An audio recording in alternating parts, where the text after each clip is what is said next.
Hi, everyone. Welcome to the second installment of the GoMobi.work coaching series, where each week we're bringing you a topic in coaching that we feel like will help you become a better coach, implement different strategies that you may have heard of or you may have not heard of with your team. And the goal of this series is to help you and your team transform into the most effective and efficient and the most fulfilled that you can be. So thanks for being here with us. We're thrilled to have you watching. And my name is Wade Bruffy. I am the co-founder and CEO of GoMobi.work. And I'm joined by my other co-founder here, Zoltan Sarda, our head of coaching. Zoltan, want to say hello? Hi, everybody. It's good to be here. I hope this is useful. This is a lot of Wade and I have been having a lot of discussion around these topics and been doing work on developing some support for coaches. And so we're going to share a particular aspect of our thoughts with you today. Fantastic. Yeah, that's a great segue into the topic that we're going to share with you all today is how to implement an inquiry-based coaching protocol in your business. And Zoltan and I love this protocol because it allows for a real collaborative structure to be established within the organization. And a lot of the times when you see people who are disengaged at the office or disengaged within the business, they're disengaged because they feel disempowered. They feel like they don't have a sense of autonomy. They don't have that sense of self-directedness, or maybe it's that they're not sure what their development is getting for them. They don't feel like they have a clear path forward. So one of the reasons we love the inquiry-based discussion protocol and why we start doing it with all of our clients that come into our door is because it enables people to really get connected to the work that they're doing and to establish a new way of being that is really effective at all levels of the organization.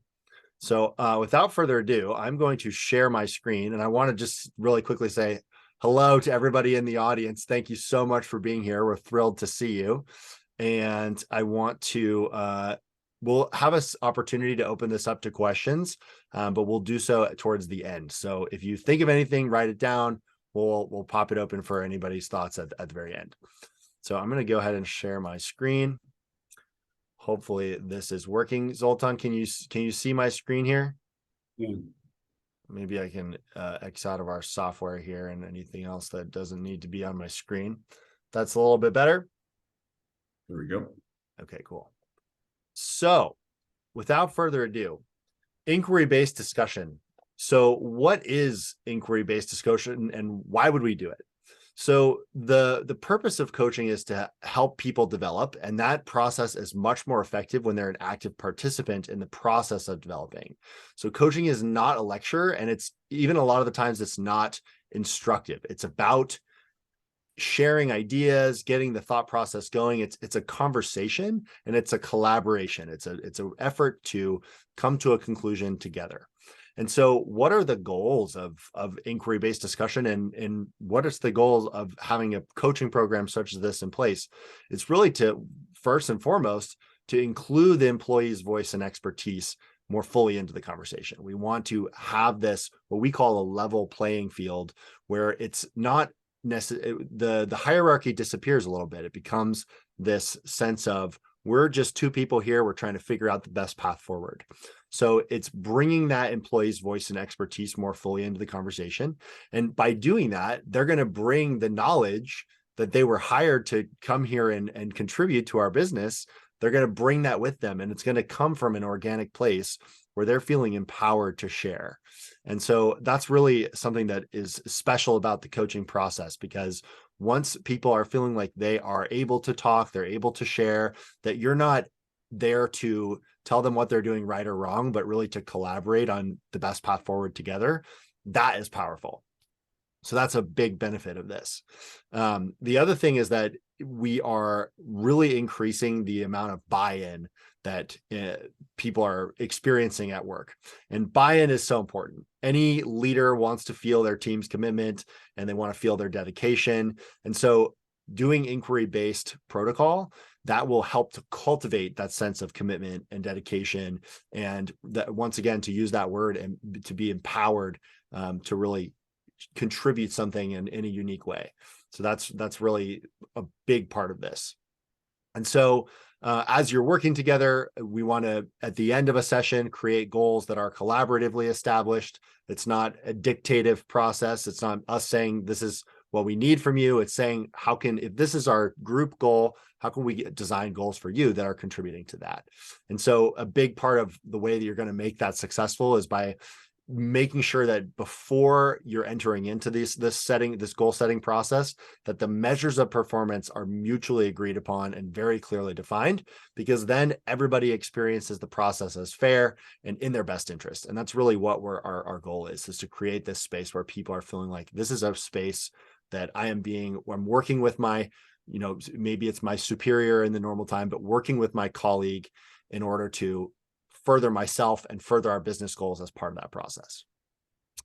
So as we work through a inquiry-based protocol, one of the things that we see many things as we see this implemented really well with our clients, but big ones are that it really increases engagement. It's giving people the opportunity to take ownership, and people love that. They want to feel like, okay, there's a problem coming in the door. I don't need to go straight and ask for what to do, how to handle this situation. I've been working with my coach on how we want to get things done, and we've established those performance norms. Now I know exactly what it is, when I need to reach into my tool belt, what tool I need to grab so that we can get through this situation and I can be in charge. And that's engaging. And so as part of that engagement, it also improves well-being. And so when people feel like they are in the driver's seat, it really gets them into a positive work environment, and it helps them feel like they're contributing, which in turn increases their satisfaction, which in turn increases their sense of well-being at work. So that's really powerful. And last but certainly not least, doing this well elevates performance, and it helps people come to the conclusions. You start to get things done more quickly, which is super impressive when we see it done. And everybody is contributing with this sense of excellence. They're trying to be the best that they can be. And it's bringing that out of people, which is really exciting. And then one of the things that's especially magical about this process, and especially powerful about this process, seems like magic, but it's really strategy, is that when people arrive at their own conclusions, these conclusions and these solutions that they come up with are very sticky because it's their idea. And so that's what we are working on, having the people bring that to the table themselves, because then they've thought of it, it's powerful, it stays with them. And at the end of the day, more ideas are on the table when we do this well. So this is what inquiry-based discussion is, what are the goals, and what happens when it's done well. And now I'm going to turn it over to Zoltan. We're going to get into the nitty-gritty of what inquiry-based discussion looks like. Yeah, thank you, Wade. And I think you were talking there about the stickiness of the ideas. And I think if you think about through your life, like what are the things that have stuck with you? Like what are the things that you just remember, without having to be prompted or without having to go back and look at something. And I firmly believe that a lot of those things that are really sticky for us are based on our own sort of informal inquiry that we do. Human beings do this all the time. So inquiry is something, if you think about like when you were a little kid and you found something, you found a shell at the beach, and your first thing is like, you're not looking for answers right away, but it's like, what is this thing? You're turning it over, you're flipping it over, you're seeing what it's about, you're kind of categorizing it, you're seeing, kind of making some connections to things that you've seen before. And then you sort of go into a little bit more deep, and with inquiry, it has multiple levels. But I think that informal kind of exploration is a key to this before you sort of get to, here's the answer. If we get to the answer too quickly, we're going to exclude all of what Wade was talking about buy-in and exploration and multiple perspectives being brought and things on the table. So if we can go to the next slide here. So this idea of what is inquiry, it's this, again, it's the core to it is this process of exploration. In any problem, there are some known solutions to a problem, but the key is like, are they the best ideas? Are they the only ideas? And I think part of this idea is that sometimes we can get into a phase out of efficiency We think about like we have limited time, so our approaches to coaching can be one directional. I, the coach, I'm going to sort of give you some direction, some ideas, and you're going to take that, versus sort of this idea of like, let's swirl around the idea, let's swirl around the topic for a while before we sort of center on what this is about. So this idea of exploration of what is the problem about is a key to this concept of inquiry. If we go to the next slide. So, and just getting into, again, the nitty gritty, there are some steps. And this is actually taken from like how actually people, inquire into things in informal settings. When you're on a trip somewhere or whatever, however you learn about the world around you. So the key one, as I said, is the exploration. Like, how do we devote the time so that real exploration is happening about what the problem is? Next step is to start thinking about, based on that exploration, now we're going to start getting into some brainstorming, really thinking about big ideas. How can we each contribute some way of thinking about what a solution for this problem might be? And I think part of this, we're going to get in more detail on this, but part of this is like this open space, really, not centering in on an answer right away. We're going to talk a little about all these phases a little bit more with a little bit more detail in a moment. Next step is this idea of evaluation. So now we've got some ideas on the table.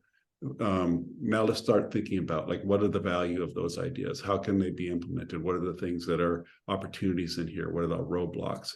Next step is, after evaluating, we're defining some solutions. So it's like, now that we've got sort of list of ideas, we've sort of looked at them for their merits. Now we're going to say, okay, so now here's some solutions. Here's some possibilities that we're going to center on. And then the final one is goal setting. This is a key part. And as Wade mentioned before, that goal setting is a collaborative process. So what comes next after we've done this process? I'm going to turn it back to Wade. Yeah, thanks, Sultan. The element of collaboration is so important to us and our philosophy for the software that we implement with our clients, and also the ethos behind it is really where this comes from and powerful, because being directive is not a leadership quality. It is a managerial quality. We don't want to, and there's a time and a place, and we always advise people that come in and work with us, as you're developing the culture of coaching that you need in order to be successful with this type of program, you need to make it very clear to the people that are going to be doing the coaching that if there is a directive time or even a punitive time where there's a discussion about somebody's, if things don't change, then we need to shift entirely, or, this maybe isn't working out. That needs to happen at an entirely separate time than coaching time. Coaching time is supportive time. It is time where we are bringing down walls and we're saying, let's move forward together, and not, if you are polluting the well, so to say, of the positive reinforcing developmental coaching time with punitive, even once, people aren't going to trust the process as much. And so really this idea of collaborative questioning comes from creating this space where all ideas are on the table. This is a genuine opportunity to bounce ideas around. No stupid ideas, no stupid questions. Everything is celebrated in this space. And so one of the ways that we advise people and guide them on how to like what things should come up, like what do we talk about during this exploration time? Well, we want to ask great questions. And so prompting thinking with questioning is one of the most powerful ways to get this process started. So we really like this question, and this comes from Zoltan's work over 30 years of what is this a case of? And so we love this question because it's very inquisitive and very open-ended. So if we're looking at any particular type of situation, whether it's an interaction with a client or an interaction with ourselves, just how we're showing up in our work, what is this a case of is it's helping us take a step back, observe the situation objectively, and start to draw information and conclusions off of that can prompt our behavior. So it's a very powerful question. It's kind of generalizing, like who's involved, what are they thinking? These are the kinds of questions that we want to do in order to prompt this exploration. And some of the other ways that we do this, and this is integral to how we get people started, is really, if your business has a set of core values or guiding principles that dictate how you want people to behave, or high performance norms, whatever this may be, these are also an exceptional area to start in order to talk about what kinds of things, because these are saying, like, your core values are saying, this is how we do what we do. So if you're able to go in and say, what is this a case of? If there's a problem, maybe it's a case of people aren't understanding what this core value looks like in practice, or they don't have the skills to implement this guiding principle that we would like them to do. So you need that information. You need to have these guideposts, if you will. And so this is why we start off and recommend these particular things, and they're built into our system because they're such a powerful way of prompting this exploration, and allowing us to ask these questions to identify where the opportunity is or where the problem exists. So one of the things, and we have some more people coming in here, so very good. So some of the we talked a little bit just a second ago about how these different cultural norms, these core values and these guiding principles, how they impact what we do. And so what we always want to start with as part of this exploration process and this collaborative problem solving is we want to start with some common agreements about performance. And so this is something that we find that even if organizations have done a ton of effort, put in a ton of effort to try to develop some of this stuff, it is so necessary to be absolutely clear about what performance looks like in your team. And so we need to, part of our initial onboarding process is going in and asking, so what ways does your organization, how does your organization define high performance? What does that look like specifically? And the question that we love is, if we were to walk in here as strangers and you were doing everything that you say that you want to do for high performance, what kinds of things would we see? What kinds of things would we hear? And so when your team and when your organization is so clear on what that looks like, it becomes a lot easier to build this collaborative questioning process around, because then you have everybody that's saying, okay, if these are our core values, this is our mission statement. If we're trying to solve a particular business challenge in a given day, we need to be referring back to these things. These are our North Star. This is what we're saying we do. And so let's make decisions based on that. And so that's where these cultural norms, the guiding principles come back in, maybe getting a little bit even more granular, saying, if this is how we interact with our customers, this is one of our guiding principles for how we interact with our customers. If this isn't happening consistently, then what's going wrong? We can start to diagnose where things are breaking down and where additional support is needed for your team. So that's where this efficiency element comes in. And so one thing, just to kind of cap off the discussion around exploration and the guideposts that we use here that you've seen so far, is really this element of shared agreement. And this is one of our favorite things to talk about, because shared agreement is such a powerful thing to gather. And when everybody is on the same page, things start to work really, really smoothly, and it feels like magic. And that is exceptional. It creates an exceptional result. It creates outstanding business practices. And it also creates an outstanding environment where people are really feeling like everybody's on the same page. This feels good. I feel like I'm in the flow. I can really contribute my best because we're doing these things well, and we're having these conversations, and everybody has agreed before time. Because if all this stuff is out there for everybody, then when I'm going into a conversation or going into an exploration session, then I know where I need to be thinking about, because we've already discussed that as a team. So nobody's getting blindsided. And if something new comes up, we find out, oh, this wasn't part of the conversation previously. Maybe it needs to be in the future. So this is really important to think about. And this shared agreement, if you decide to put this together for your team, have everybody sign this protocol, because this is something that we do, and it's really powerful to see everybody's name on it, that we agree this is what we're doing. And this is the way that we have decided to be as a group. And that's a powerful thing. Awesome. So Zoltan, I'll turn it back. Oh, okay. What was that? Yeah, I'll take this. I'll take the next one. So as Wade said, we've done that exploration, really thinking about, so what is this problem about? What is the thing that we're going for? What is it about? We've looked at what does the organization say it does. And again, as Wade said, the more granular we can have those agreements, like, when we think about, so what does calling a client look like and sound like? What does this look like when it's really effective? That's if I'm a coach and I'm working with an employee and we both have a common understanding of what we're going for, there's no ambiguity. So now we can start thinking about, if that's not happening, if there needs to be some work on how do we contact and how do we communicate with that client.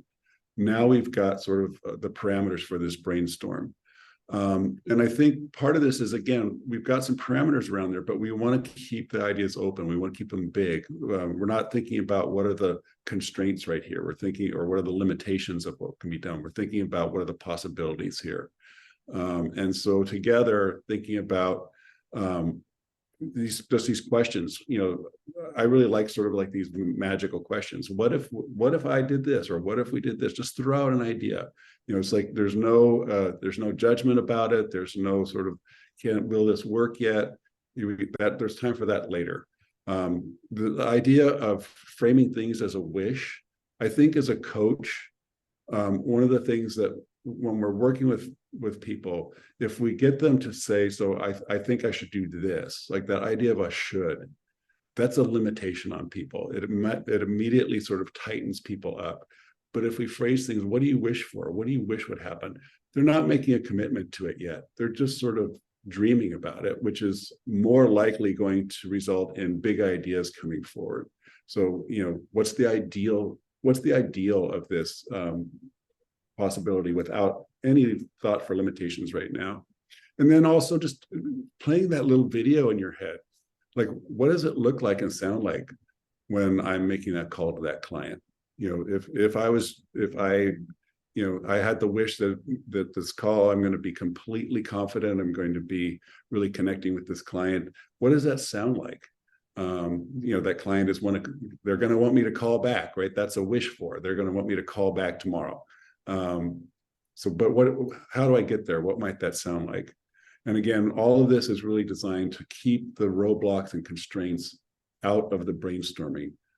We can think about that in the next phase, which is really thinking about that, the evaluation piece. So we can go to the next piece. So now we've got some ideas. So if we think about both, now we can start thinking about what are the opportunities here around some of these ideas we have, and what are the roadblocks. And so I think there's a couple of categories to this. And we talked about this in the last discussion about attribution theory. I think that these things come up for us all the time, is to think about, so where do the opportunities lie and where do the roadblocks lie? So are they things that are external to the employee? And those are really things that are systemic, like something in the organization. So are there adequate resources, or if there are adequate resources, are we seeing that as an opportunity, or are there limited resources? And now, so that's a roadblock to being able to put one of these ideas that we have into play. Is there adequate information or not? Does the schedule work, or is there limitations in the schedule for how things get done? Are there issues with how people are relating? Are there really positive relations that we can build on, or are there things that we need to develop in here to minimize the roadblocks? And then the inverse of that is like, is it something that's internal to the employee? And often these things are a combination, right? If there's something relational going on, there might be something also internal to the employee. Like the employee might not have, and this comes from DC and Ryan's work on self-determination theory, which is just a critical thing for organizations to really understand, is that motivation comes from three areas, which is their a person's perception of their competence, a person's perception of their autonomy, and then the meaning and relational pieces, like why am I doing what I'm doing, who am I doing this work with. So is it something that the employee needs to develop their sense of competence? Nothing is going to start, inhibit you from trying an idea and moving forward than to think, I'm not sure I can be successful. So how do we limit that roadblock? How do we take what's already there, the knowledge that's already there, and build on that? Part of that is, do we need to, develop more knowledge around what's happening in this particular situation? Do we need, going back to the idea of calling a client, does the employee need to observe somebody for a while so that they've got some sort of models that they're working from? This idea of autonomy, where does the employee feel like they're being told to do everything that they're supposed to be doing right now, or do they have their own sense of direction? Can they make the determination about what the work looks like? How much of that can be a shared sort of power structure in here, where the organization is getting what they need in terms of, but the employees also really has really authentic power and autonomy to make choices. That's very motivating for people. And then just this understanding of and this kind of goes back to the core values, I think. What are those core values this company has? What do they mean? Why are they there? How does my work relate to those pieces? And I think one of those pieces, in terms of really understanding that big picture meaning, sometimes people throw roadblocks up when they're not really understanding what the big picture is. So really getting to that idea of, this is what we're going for, this is what it looks like, this is why. That understanding the meaning is the why of this work. And I think sometimes we're not always great at thinking about what's the big picture behind what we're doing. I'm making calls, but what's my role in this bigger sort of organization that's moving forward? Right. And I love the element of personal significance to that too. This is meaningful to the work that I'm doing, as for myself, for our business, for our customers, and bringing that all back to how our growth is impacting those things. Absolutely. So that's a big part of the process too. Okay.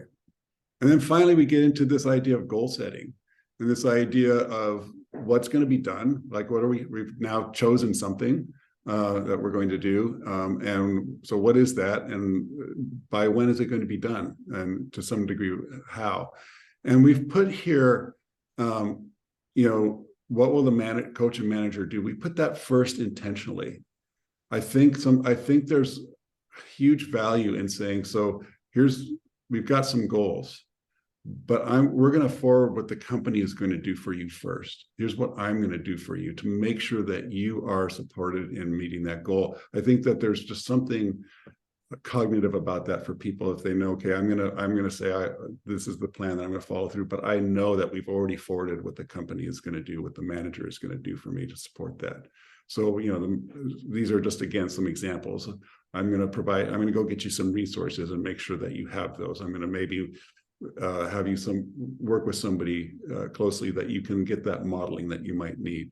I'm going to try, and if there's something wrong with the system, if there's something that's going on that needs to be addressed, I'm going to make sure that we're talking about that as an organization to see if we can minimize those things.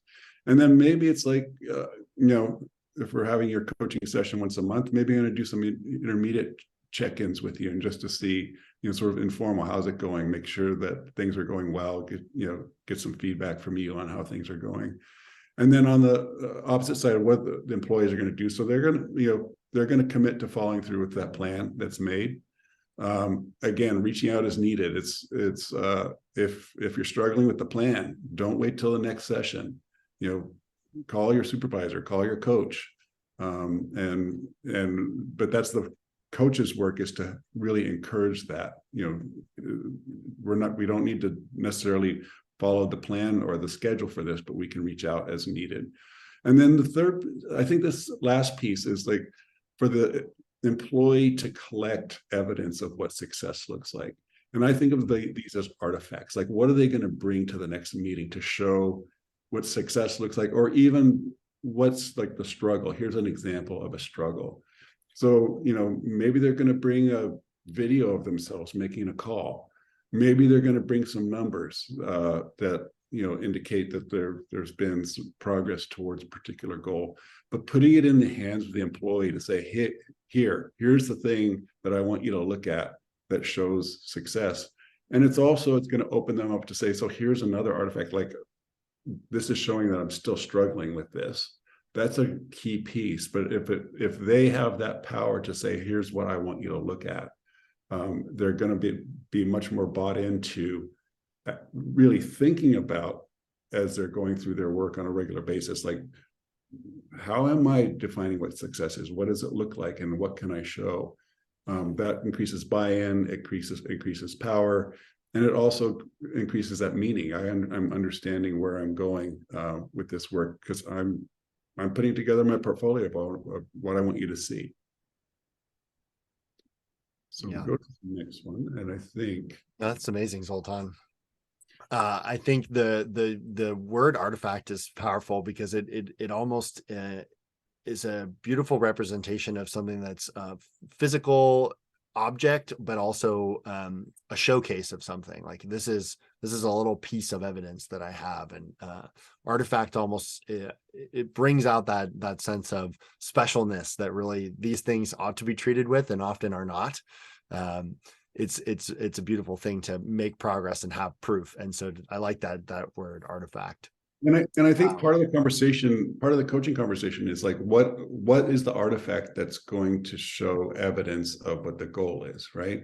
There's different kinds of things that you would bring for different kinds of goals. And so like to just brainstorm those as well. Like here's a list of things that the employee can bring to the next meeting to document where I am. Awesome. Yeah. And so to conclude here, one of the things that we would encourage our listeners to do is to develop a inquiry-based discussion protocol. This is such a powerful thing. And in order to get a successful program off the ground, you need to have a set of guidelines for how this is going to look, how this is going to work. And that's so that as you are getting up to speed, you have something to refer back to, and that even though your plan is highly individualized and it addresses certain things that you might be encountering as an organization, you really want to develop this and encourage people to follow it closely at the beginning, because they're learning how it works too. And so once you get into the swing of, we're doing this for 5 minutes, we're doing this for 10 minutes, and you can see we've provided an example here. These guidelines help to instill this practice in everybody. And so when we have this practice internalized, then maybe we have a sense of flexibility with it. But as people come into the organization, or as this protocol gets changed, maybe to focus on a new business priority, we want to make sure that we keep this fresh. Like this is a living document. We don't want this to be a one and done where it just kind of gets learned and then gets pushed out of the way. It's here to help us improve the outcomes of our protocol and improve the outcomes of our coaching practice within our organization. Because when you have these guidelines set up, then this is the path that we need to follow to get to the answers and the conclusions that we need in order to be successful, in order to grow, in order to create these innovations that we want to create. So that is what we would suggest here. Take a look at this, pause the video, look at the structure of this. This is a basic one that we've put together, but feel free to reach out if you have any questions about it to us. We love this stuff. It's foundational to how we think about coaching, and it's foundational to going from 0 to 1. If you don't have something in place today, this is something that can help you grease the wheels and really get things going and get people talking about this in a successful way, and really having an idea of what it needs to look like in order to be successful. Because if you just say, we need you to coach, chances are people have probably no idea what that means. So getting this out there is really helpful, and it evolves over time, which is another great thing. Yeah. And as we conclude here, we just love it. You know, if you find this valuable, or if you have questions about it, we'd love you to reach out. You know, again, we are always in the process of thinking about what this work means for folks and the value of it. Or, you know, if it's missing the mark, we'd love to hear that as well. Or there's complications that come in your thinking around this kind of work. But yeah, I agree. And I do know that we have a few members in the audience here. Does anybody have any questions that want to pop in for anything that we can explain right now? No questions, but I really love the should conversation because that is super restricting. And I have children in the background. Today's a holiday. So thank you for so much. You're welcome. Yeah, Thanks for being here, Elaine. Shoulds are toxic. They really are. Mm-hmm. I always We say limit ourselves with those. Yes, and that we shouldn't all over ourselves all the time. We do. Exactly. Oh, fantastic. All right, everybody. Well, thanks so much for watching this second installment of the GoMobi.work coaching series. We'll be back next week with another topic in coaching for your continued success. Thank you for being here. We'll see you very soon. Appreciate you all. Be well.